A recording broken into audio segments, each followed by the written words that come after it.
Hi students, இப்போ நம்ம பார்க்கக்கூடிய ரொம்ப முக்கியமான ஒரு வீடியோ தான். கிளாஸ் 12 பிசிக்ஸ் தமிழ்ல இயற்பியல் சொல்லுவோம். Government school and matriculation school Tamil medium and English medium ஸ்டூடெண்ட்ஸ்க்கான top 30 2 marks, top 15 3 marks, top 15 5 marks, அப்புறம் வந்து ப்ராப்ளம்ஸ் வந்து 25. ஸோ இது வந்து பாத்தீங்கன்னா குறைஞ்சது நம்ம 70க்கு 50 பிளஸ் 50 மினிமம் ஸ்கோர் பண்ணலாம். மேக்ஸிமம் 70க்கு 60 வரைக்கும் ஸ்கோர் பண்ணலாம். 70க்கு 60 எல்லாம் ஈஸியா எடுத்துடலாம். ஓகேவா? சோ இதை ப்ரிப்பேர் பண்ணுங்க. சில ஸ்டூடெண்ட்ஸ் வந்து சென்ட் ஆவாங்க நினைப்பீங்க இல்லையா, 70க்கு 70 அவங்களுக்கு தனியா வீடியோ போட்டிருக்கேன். அதே மாதிரி வந்து 50 கோல்டன் 2 மார்க்ஸ், அதே மாதிரி வந்து 30 கோல்டன் 3 மார்க்ஸ், 25 கோல்டன் 5 மார்க்ஸ். அது வந்து 65 70க்கு 65 எடுக்கிறதுக்கு ப்ராப்ளம்ஸ் இது எல்லாமே போட்டிருக்கேன். அந்த வீடியோஸ் எல்லாமே இந்த வீடியோட டிஸ்கிரிப்ஷன்ல நான் கொடுத்துறேன். ஓகேவா? சோ அதை கிளிக் பண்ணி தேவைப்பட்டா ப்ரிப்பேர் பண்ணுங்க. இது வந்து 50ல இருந்து 60 வரைக்கும் ஈஸியா ஸ்கோர் பண்ணலாம். ஓகேவா? எஸ். சோ இப்ப பாப்போம் என்னென்ன क्वेश्चंसனு. 2 மார்க்ஸ் எல்லாம் நான் எழுதி போட்டுருக்கேன். ஓகேவா? சோ 3 மார்க்ஸ் நான் ரீட் பண்றேன். எழுதி போட முடிஞ்சா எழுதி போடுறேன், நான் ரீட் பண்றேன். 5 மார்க்ஸ் வந்து நான் நோட் பண்ணிடுறேன். ஓகே, 2 மார்க்ஸ்ல பாப்போம். யூனிட் வைஸ் வரிசையா எழுதி இருக்கிறேன். ஃபர்ஸ்ட் क्वेश्चन பாருங்க, டிஃபைன் எலக்ட்ரிக் ஃபீல்ட், மின்புலம் வரையறு. Second, what is corona discharge? Corona டிஸ்சார்ஜ்க்கு இன்னொரு பேரு ஆக்ஷன் அட் பாயிண்ட்ஸ். தமிழ்ல ஒளிவட்ட மின்னிறக்கம் அல்லது கூர்முனை செயல்பாடு என்றால் என்ன? Third question, define electrostatic potential, நிலை மின்னழுத்தம் வரையறு. இந்த மூணுமே ஃபர்ஸ்ட் யூனிட். செகண்ட் யூனிட்ல வந்தீங்கன்னா क्वेश्चन நம்பர் 4 வரேன். டிஃபைன் எலக்ட்ரிக்கல் ரெசிஸ்டிவிட்டி, மின்தடையன் வரையறு. क्वेश्चन நம்பர் 5, பெல்டியர் எஃபெக்ட்னா என்ன? பெல்டியர் விளைவு. முடிஞ்சா சீபெக் விளைவு, சீபெக் எஃபெக்ட்டையும் பாருங்க. ஓகே, அடுத்து 6th क्वेश्चन, ஸ்டேட், இது 3rd யூனிட் வந்துறப்ப 3rd unit, states Ampere circuit அல்ல, ஆம்பியர் சுற்று விதியை கூறு. 7th question, how will you increase the current sensitivity of a galvanometer? அதாவது கேல்வனோமீட்டரின் மின்னோட்ட உணர்வு நுட்பத்தை எவ்வாறு அதிகரிப்பாய்? முடிஞ்சா இந்த கரண்ட் சென்சிட்டிவிட்டி மாதிரி வோல்டேஜ் சென்சிட்டிவிட்டின்னு இருக்கும். அதாவது கேல்வனோமீட்டரின் மின்னழுத்த உணர்வு நுட்பத்தை எவ்வாறு அதிகரிப்பாய்? முடிஞ்சா அந்த ஒன்னை சேர்த்து பாருங்க. ஒருவேளை ஒரு 2 மார்க் எக்ஸ்ட்ரா கிடைக்கும் நமக்கு. சோ அது பாத்துக்கோங்க. ஓகே, ஒரே மாதிரி தான் இருக்கும், பாத்துக்கோங்க. 8th क्वेश्चन, இப்போ வந்து 4th யூனிட் வந்துறோம். டிஃபைன் Q ஃபேக்டர் அல்லது குவாலிட்டி ஃபேக்டர்னு சொல்லுவாங்க. தமிழ்ல Q காரணி இல்லையா, Q காரணி வரையறு அப்படின்னு சொல்லுவாங்க. ஓகேவா? தரக்காரணின்னு சொல்லலாம். அடுத்து 9th question, state Fleming's right hand rule and Fleming's left hand rule. அதாவது Fleming's வலக்கை விதி மற்றும் இடக்கை விதி. இந்த Fleming's right hand ruleக்கு இன்னொரு பேர் இருக்கு. என்னது? Generator rule. ஓகேவா? அதாவது மின்னியற்றி விதின்னு சொல்லுவாங்க, பாத்துக்கோங்க. 10th question, mention the ways of producing induced EMF. அதாவது தூண்டப்பட்ட மின்னியக்கு விசையை உருவாக்கும் காரணிகள். அடுத்து வந்து 11th क्वेश्चन, state லென்ஸ் விதியை கூறு. 12th question, state Faraday's laws of electromagnetic induction. ஃபாரடேயின் மின்காந்த தூண்டல் விதிகளை கூறு. அடுத்து 5th யூனிட் வரோம். Question number 13, what is displacement current? இடப்பெயர்ச்சி மின்னோட்டம் என்றால் என்ன? 14th question, uses of UV and IR radiation. அதாவது UV மற்றும் IR கதிர்களினுடைய பயன்கள். 15th question, what are Fraunhofer lines? Fraunhofer வரிகள் என்றால் என்ன? அடுத்து 6th யூனிட் வரீங்க. Question number 16, reason for glittering of diamond. வைரம் ஜொலிப்பதற்கான காரணம் என்ன? அடுத்து 17th question, why does sky appear blue? வானம் ஏன் நீல நிறமாக காட்சியளிக்கிறது?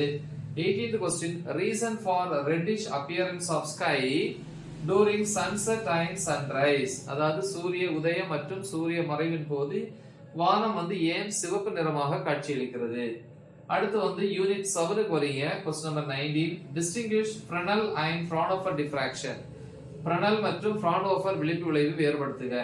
क्वेश्चन நம்பர் 20, யூனிட் 8க்கு வந்துறோம். define work function, give its unit. ஒளிமின் வெளியேற்ற ஆற்றல் மற்றும் அதனுடைய அலகு. Question number 21, define threshold frequency, பயன்தொடக்க அதிர்வெண் வரையறு.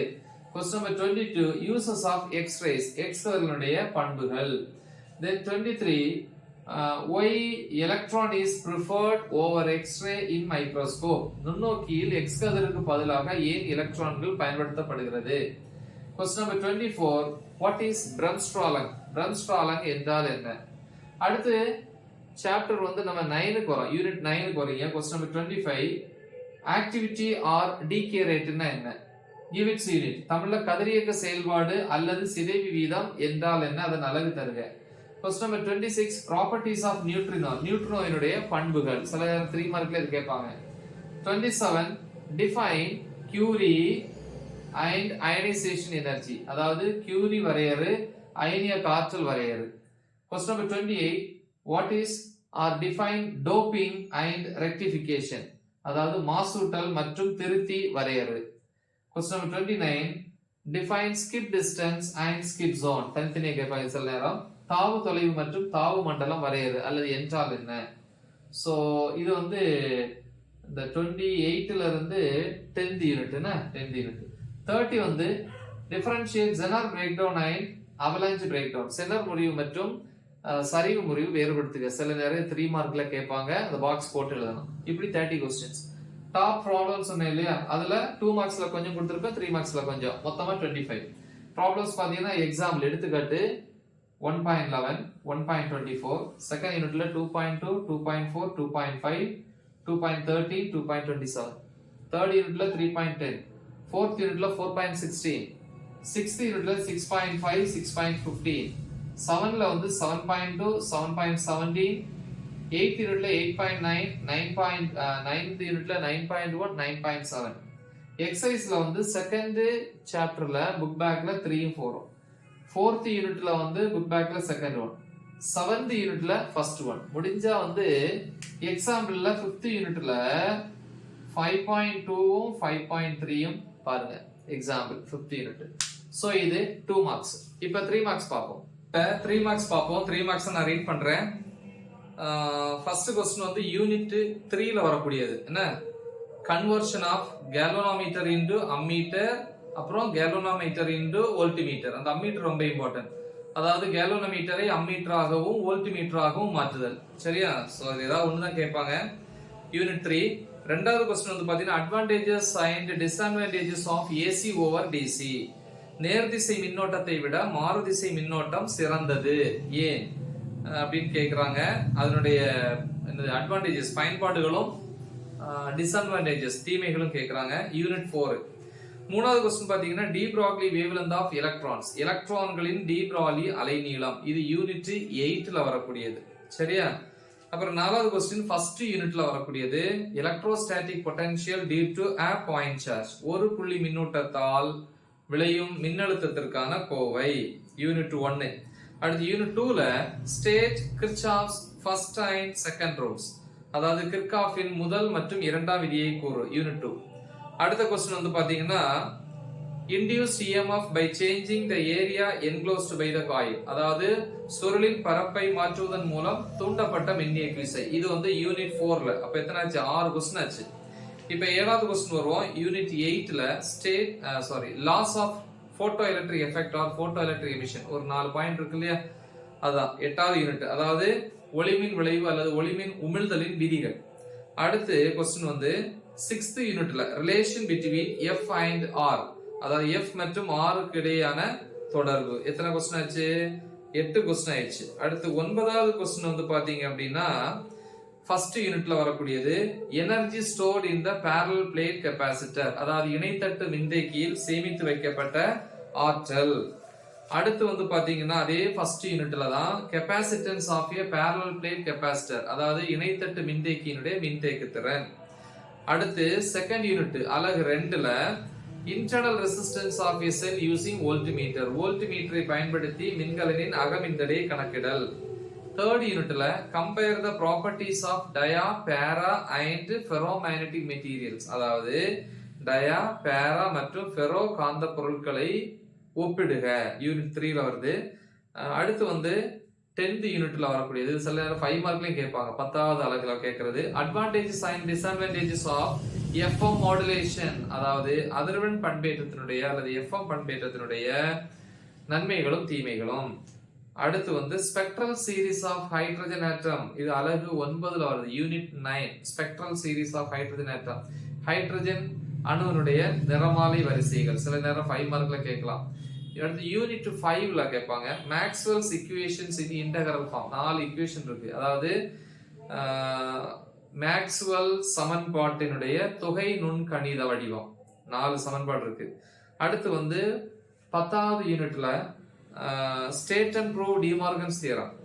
அதாவது டிமார்கன் தேற்றத்தை கூறி நிரூபி. லாஸ்டா ஒரே ஒரு question, properties of electromagnetic waves 5வது அலகுல இருக்கு, 5th யூனிட்ல மின்காந்த அலைகளினுடைய பண்புகள். சோ இவ்வளவுதான். அப்புறம் இதுல என்னென்ன சம்மு சார் படிக்கணும் அப்படின்னு கேட்டீங்கன்னா, ப்ராப்ளம்ஸ்ல பாத்தீங்கன்னா எக்ஸாம்பிள் ஏஜினா எடுத்துக்காட்டுன்னா 8.6 8th சாப்டர்ல, செகண்ட் சாப்டர்ல 2.3, தேர்ட்ல 3.10, ஃபோர்த்ல 4.16, அப்புறம் செகண்ட்ல 2.13 சேர்த்துக்கோங்க. 9th சாப்டர் 9.15 9.2, 5th சாப்டர்ல 5.2. இத நான் 2 மார்க்லயும் கொடுத்திருக்கேன். இதெல்லாம் 2 மார்க்ல வந்து கொடுத்திருக்கேன். சோ அதனால வந்து உங்களுக்கு வந்து பிரச்சனை இல்லை, இதெல்லாம் அங்கேயே ப்ரிப்பேர் பண்ணிடுறீங்க. சரி, அப்ப கம்மியா தான் இருக்கு. எக்ஸசைஸ்ல 7th யூனிட்ல ஃபர்ஸ்ட் சம் புக் பேக்ல, செகண்ட் சாப்டர்ல 4th ஒன். சரியா? சோ இது வந்து 3 மார்க்ஸ். இப்ப 5 மார்க்ஸ்ல பாப்போமா? டாப் 15. ஃபர்ஸ்ட் வந்து ஆக்சியல் லைன் ஈக்குவட்டோரியல் பிளேன், அச்சுக்கோடு மற்றும் நடுவரை தளம். எதுக்கு? எலக்ட்ரிக் ஃபீல்ட், மின்புலத்துக்கு. இது ஃபர்ஸ்ட் யூனிட். இதே மாதிரி தேர்ட் யூனிட்ல 2 क्वेश्चन இருக்கும். ஃபர்ஸ்ட் யூனிட்ல உள்ள படிச்சிட்டீங்கன்னா தேர்ட் யூனிட்ல லெட்டர் மட்டும் மாத்தணும், அவ்வளவுதான். செக் பண்ணி பாருங்க. தேர்ட் யூனிட்ல இருக்கிறதையும் படிங்க. ஆனா அது மேக்னெட்டிக் ஃபீல்ட், காந்தப்புலம். ஏன்னா ஒரு 5 மார்க் எக்ஸ்ட்ரா கிடைச்சுன்னா 60க்கு மேலே நம்ம ஈஸியா ஸ்கோர் பண்ணலாம். அதுக்காக தான் நான் சொல்றது. பிராக்டிஸ் பண்ண அதே படிங்க. கண்டிப்பா இந்த நாள்ல ஏதாவது ஒரு क्वेश्चन இருக்கும். ரெண்டாவது electrostatic potential D2 and electric dipole. குழப்பி கூடாது. 3 மார்க்ல வந்து A பாயிண்ட் சார்ஜ், இது டைபோல். அதாவது மின் இருமுனையால் ஒரு புள்ளியில் நிலை மின்னழுத்தத்திற்கான கோவை. இதோட ஸ்பெஷல் கேசஸ் எழுதணும். கேசஸ் அப்படின்னா சிறப்பு நேர்வுகள். மூணாவது வேண்டிகிராஃப் ஜெனரேட்டர், வேண்டிகிராஃப் மின்னியற்றி. நாலாவது electric field D2 infinite charge long straight wire, மின்னூட்டம் பெற்ற நீண்ட முடிவிலா கம்பியில் மின்னூட்டம் பெற்ற கம்பியினால் மின்புலம். இந்த 4மே ஃபர்ஸ்ட் யூனிட். இது காஸ் லாவோட அப்ளிகேஷன், முதல் பயன்பாடு. செகண்ட் யூனிட்ல வந்து பாத்தீங்கன்னா எது படிக்கணும்? மைக்ரோஸ்கோபிக் மாடல் ஆஃப் கரண்ட் ஐ ஓம்ஸ் லா, அதாவது மின்னோட்டத்தினுடைய நுண்மாதிரி வடிவம் மற்றும் ஓமின் விதி. வீட்ஸ்டோன்ஸ் பிரிட்ஜ், வீட்ஸ்டோன் சமன்சுற்று. அப்புறம் 7வது क्वेश्चन, இதுவும் செகண்ட் யூனிட் தான். Compare EMF of two cells using potentiometer, மின்னழுத்தமானியை பயன்படுத்தி இரு மின்கலன்களின் மின்னியக்கு விசைகளை ஒப்பிடல். அடுத்து தேர்ட் சூஸ் பண்ணல. 4th யூனிட் எடுத்துக்கிறோம். சீரிஸ் RLC சர்க்யூட், தொடர் RLC சுற்று. டிரான்ஸ்ஃபார்மர், மின்மாற்றி. Single phase AC generator, AC மின்னியற்றியினுடைய ஒரு கட்ட AC மின்னியற்றி. இதனுடைய ஒர்க்கிங் தான் வேணும்னா செயல்பாடு. இது வந்து ஒர்க்கிங், கன்ஸ்ட்ரக்ஷன் ஒர்க்கிங். அடுத்து 11வது क्वेश्चन பாத்தீங்கன்னா explain types of emission spectra, வெளிவிடு நிறமாலையினுடைய வகைகளை விளக்குக. முடிஞ்சா அது ஒட்டிய ஒரு क्वेश्चन இருக்கும், உட்கவர் நிறமாலை, அதாவது அப்சார்ப்ஷன் ஸ்பெக்ட்ரம். முடிஞ்சா படிங்க, நல்லா படிக்கிற பிள்ளைங்க. ஓகே, இல்லைன்னா விட்டுறலாம். 12th क्वेश्चन பாத்தீங்கன்னா யூனிட் 6ல வரக்கூடியது mirror equation and lateral magnification, ஆடி சமன்பாடு மற்றும் இந்த பக்கவாட்டு உருப்பெருக்கம். அடுத்து 8th யூனிட்டுக்கு வந்துடுறீங்க. Einstein's photoelectric equation and necessary explanation, Einstein ஒளிமின் விளைவிற்கான சமன்பாடு மற்றும் தகுந்த விளக்கம். அடுத்து அதே 8th யூனிட்ல தான் Davisson Germer experiment, Davisson Germer சோதனை. அடுத்து 15th क्वेश्चन 10th யூனிட்ல ஃபுல் வேவ் ரெக்டிஃபையர், முழு அலை திருத்தி. முடிஞ்சா ஹாஃப் வேவ் ரெக்டிஃபையர் பாருங்க, இதோட முடிச்சுக்கலாம். இவ்வளவு ப்ரிப்பேர் பண்ணீங்கன்னா plus book back 1 marks. Okay, book back 1 marks படிச்சீங்கன்னா கண்டிப்பா 70க்கு 50 தாண்டி போயிடலாம். 70க்கு 60 வரைக்கும் ஈஸியா ரீச் பண்ணிடலாம். ஓகே, சோ மத்தபடி எல்லா கேட்டகரி வீடியோஸும் இந்த வீடியோ டிஸ்கிரிப்ஷன்ல கொடுத்திருப்பேன். சோ நல்ல தெளிவா பிராக்டிஸ் பண்ணுங்க. மறக்காம இதை உங்க ஃப்ரெண்ட்ஸுக்கு ஷேர் பண்ணுங்க. Right the example. All the best. Thank you.